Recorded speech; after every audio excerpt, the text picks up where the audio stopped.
Okay, I have this really cool record player from Tranlinen, and this thing is great if you have a bunch of older records and you want to play them and listen to them, but also it comes with a USB cord so you can actually plug it to your computer and you can digitize your records if you want to listen to them later on or save them. It can take bigger records like this one or smaller ones. You just set them on the turnstile like that. So you can lift up the needle. You have your switch that you can power and also turn on the volume. You can set it for Bluetooth or phono or aux. So you can actually connect this to your phone and have the speaker playing what's on your phone with Bluetooth, or you can connect an aux cable. There's RCA outputs on the back where you can actually connect those to other speakers if you want to.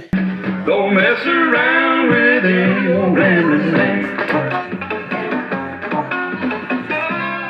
You can even change the speed if you want to, up to very fast.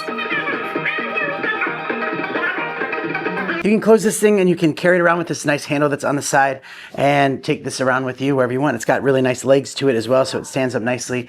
It looks great in your living room or your bedroom.